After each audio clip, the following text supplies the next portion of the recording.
Sparta is amongst one of the most renowned and revered warrior cultures to ever exist. The Spartan warriors portrayed as the epitome of what a Greek hoplite should be in its most idealized form.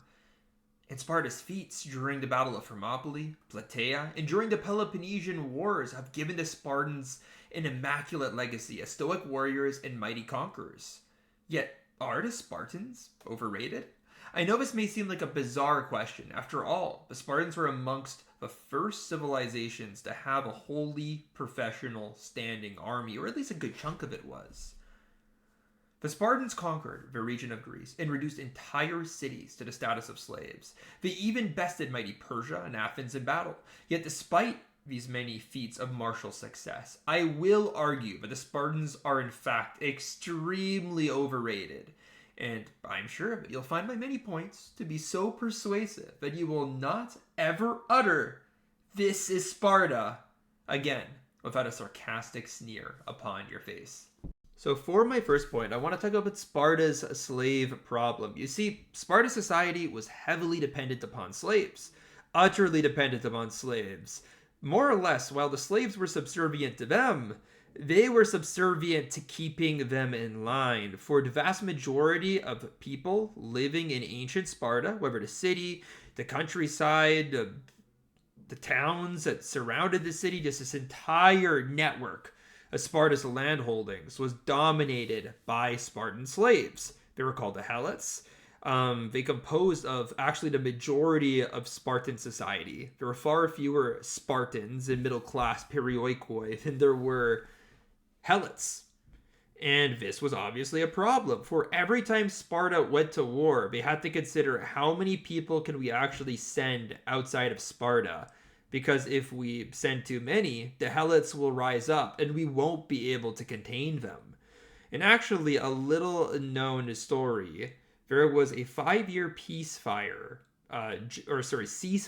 during the Peloponnesian War, where the Spartans and Athenians declared peace solely because there was a massive earthquake in the Peloponnese, and because of this earthquake, a lot of Spartans died, and the helots broke free largely and caused a massive rebellion. And Sparta almost fell. They almost fell to the slave uprising, okay? They narrowly escaped complete disaster. Actually, their king at the time also perished fighting these slaves.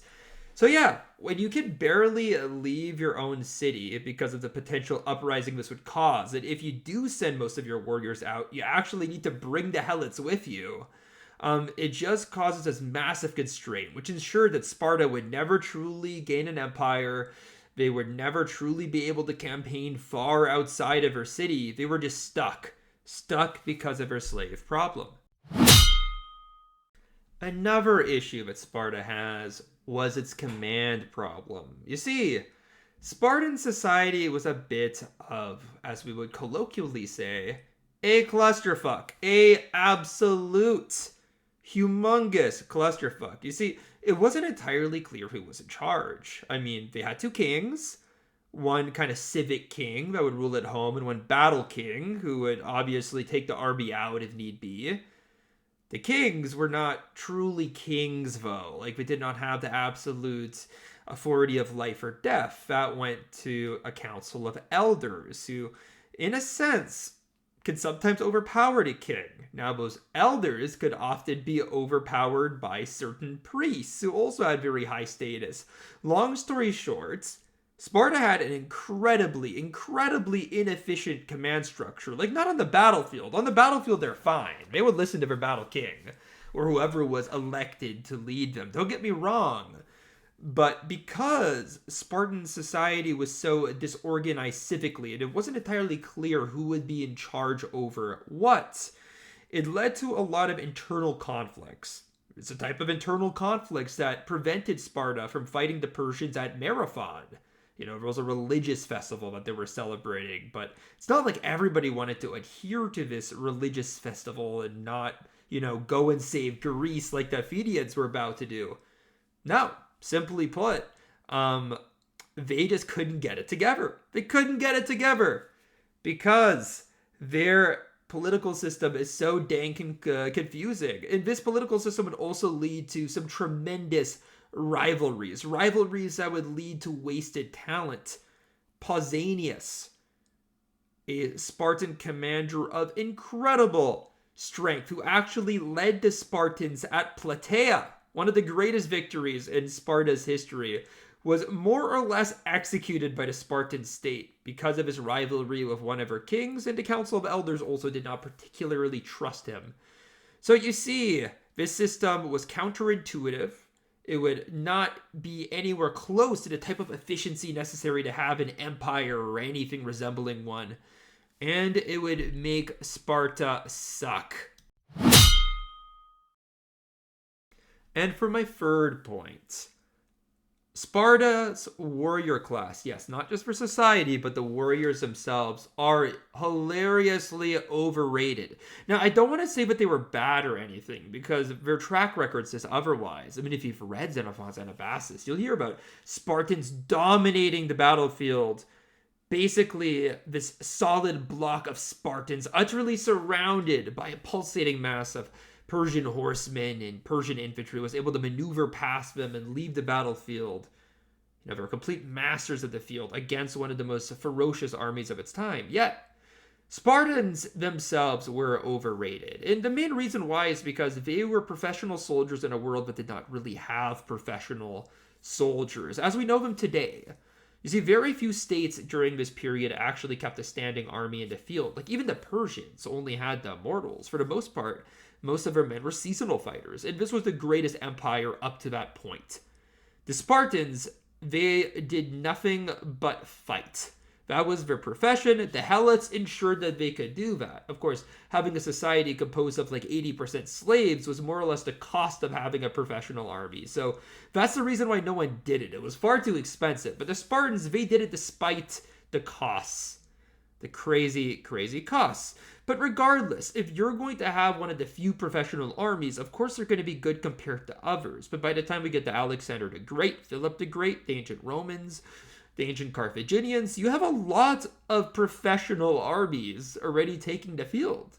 So much so, but the Spartans weren't really anything special. And it's not like Spartan training was professional like the Romans were, you know what I mean? Like, they did not kind of maximize the use of their time and actually consider important things like the logistics of campaigning. These were not things. These were people that had traditions of fighting, had traditions of training and all of that. But they did not have the professional drills and discipline of the Macedonians, of the Romans, of the illustrious armies that would follow. And compared to those armies, they weren't particularly good at all. I mean, they would get absolutely smashed by a prime Roman army. And they did get smashed by the prime Macedonian several times, utterly. They didn't stand a chance. So, you know, when they were the sole professionals in a field of rabbits, in a field of militia soldiers who would fight one season a year, they were elite. But compared to other elite soldiers, they were out of their depth. And now another reason why they are overrated. An explanatory point to why we consider the Spartans as overrated as they are. In fact, propaganda. The Spartans had amazing propaganda. For the Athenians that wrote about them, wanted to display them as this kind of quirky, interesting, this insane people. The Romans, they wanted to really create this illusion of the Spartans, of these stoic and extraordinarily interesting people, because they were interesting and people wanted to read about them. I mean, in our modern culture, movies like The 300 display them as this absolutely insane warrior class that does not care about death, that fighting is the sole thing that they do. But guys, we can't buy into this propaganda. Like, for instance, this whole thing when Spartans would basically abandon their children if they were sickly, in order, they just leave them, you know, in nature to die. That's just stupid. I get the Spartans, the actual Spartans represented the noble class of their society. Do you really think that they would just leave their children to die in the cold? No. No, we went, okay, maybe if the kid was like horribly disfigured and this was, the time before real medicine. So maybe in that case they would. But if the kid was just a little sickly, they absolutely would not leave them out in the cold. I mean, Spartans failed to become part of the warrior class all the time. Like, kids would fail out of the agoge, which is basically the Spartan training system that they were indoctrinated into as young kids. They would fail that all the time. And yeah, like, they would not be considered Spartans. They'd be considered perioikoi. They would be, we could say, the middle class of that society. But they would kill them. Yet this has become such a believed in myth that is treated as fact. And that's the thing. That's the thing. The Spartans have this insane propaganda machine that's been working for them for thousands of years. But it's not all true, guys. It's not all true. They had a ferocious reputation. They were cool. But they were not the crazed, fanatical people that they're portrayed as. And for my last point, who did the Spartans truly beat, guys? Who did they actually defeat in battle? I mean, we covered a couple. They won the Peloponnesian War against the Athenians, although they didn't win every single battle. And if you read about the Peloponnesian War, you will know that Athens was getting annihilated by a plague for most of it. In the last battle between the Spartans and Athenians, it's supposedly the majority of the Athenian hoplites that took the field had like horrendous diarrhea. So I wouldn't necessarily say that it was some sort of very fair fight or anything. The Athenians actually beat them in the Battle of Tangara, so I'm just saying. They didn't completely defeat the Athenians on the field of battle in a fair-on fight, in a fair one-on-one with both armies at full strength. They didn't win that. Sure, they beat the Persians.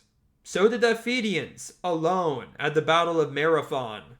But actually not completely alone, but without the Spartans. So I'm just saying, who did they beat? The Battle of Thermopylae? That was a loss. That is by far the most recognizable battle. The most recognizable military action, just full of Leonidas' one-liners. This vision, this image of the Spartans standing at the hot gates back to back and just blowing back hordes of Persians, of ill-trained levies. That's what you think of when you think of Sparta. Guys, they lost that battle. They lost. They all died. Their most famous battle was a loss. Who did they beat? They lost against the Thebans in the Battle of Leuctra. They got absolutely smashed by an army that had few professionals and did not have the reputation of the Spartans. Did they beat the Romans ever? Nope,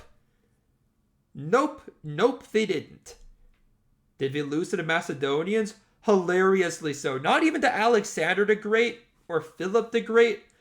They lost to Antipater, the governor of Macedon. Guys, who did they beat? Who did they beat? What great warrior people did they defeat that justifies their reputation beyond the Persians a couple of times and the Athenians in the Peloponnesian Wars? So, as you can now clearly see, I have definitively proven that the Spartans are extremely overrated, that their legacy is a sham, a great scourge on the historical record, and a fabrication that has erroneously created generations of Spartan fanboys. In the latter years of the Roman Empire, Sparta became a tourist attraction, a place where one could gaze upon the trumped-up traditions of the Spartan agoge, such as voluntary whippings and young boys racing till near fatal exhaustion, and acts if you're actually in Sparta. But this was too a sham designed for tourists. It was a fabrication, guys. It's like seeing a mariachi band. And our historic memory of Sparta has not evolved far past this facade. So I must bring to you sad news that Sparta is, in fact, definitively proven as overrated. Thank you for watching, and I'll see you next time.